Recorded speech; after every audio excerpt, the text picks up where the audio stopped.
Concord Studios, New York City. We just installed the SBS Designs SP1 Pro High Fidelity Valve Expander for the new Jacob Collier Jazz album. Collier. I'm sorry. Kerry Pompeo, main studio engineer and manager of the studios over here. Amazing studio, beautiful distressors. Nice, beautiful stuff. API. So basically what's happening here, Kerry, is you have the low threshold and high threshold, which allows you to control the expansion of the low end of the vacuum tube and the high end of the vacuum tube separately.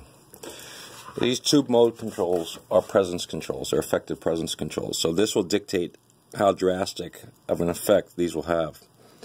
So if you want it heavy, it's also got step attenuation so you can count your clicks for recall. You could basically dictate how sensitive you want those threshold controls on the SP1 Pro.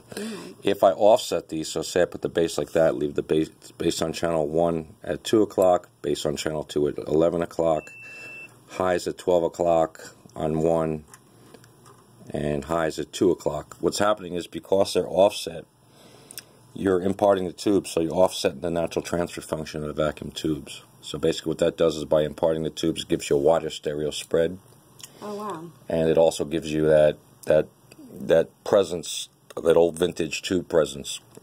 So anything dealing with like data reduction processing, so you have to restore a recording. Anything dealing with mixed and master be mono compatible, it'll bring the dynamics out of that. So it's a really wonderful sounding piece. I use this. On a low threshold, that's frequency? No, that's just the low end of the tube. Okay, the low end threshold of the tube. Yeah, so it's expansion. Gotcha. And this is the high end. So I would say 200 hertz and down if you wanted to think about frequency, and this is like, say, 8K up. Okay. Nice. Let's get something open and hear it. Yeah, let's hear this baby. Yeah. I use this on the tweeter arrays at Analog BKNY. So what that does is it, because just opens that up, or because guys will play an MP3 or pour files, so it'll sweeten that up and take the hard edge off the MP3s, and it'll also. Oh, I have an idea. How about we open up an MP3 project that I just did and see what it does to that? Okay, cool.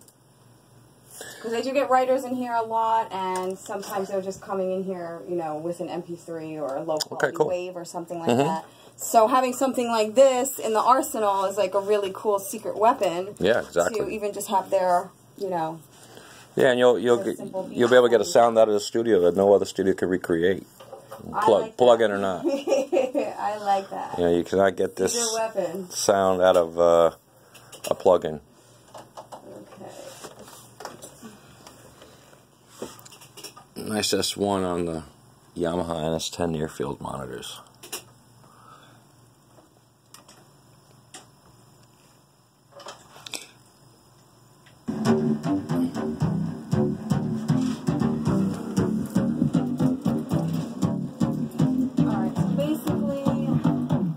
I have to figure out where I just patched in some empty ones. I think that I had the NS10s. Let's see here what I was using. Oh no, for the turn.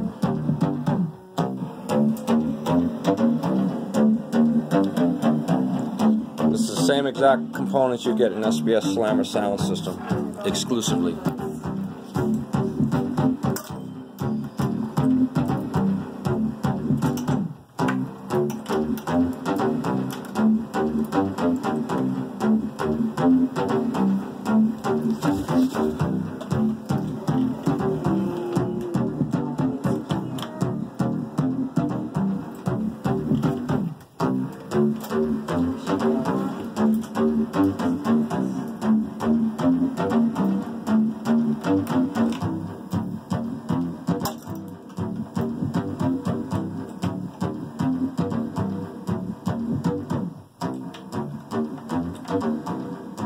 You might want to stop rolling, so it's taking me a minute.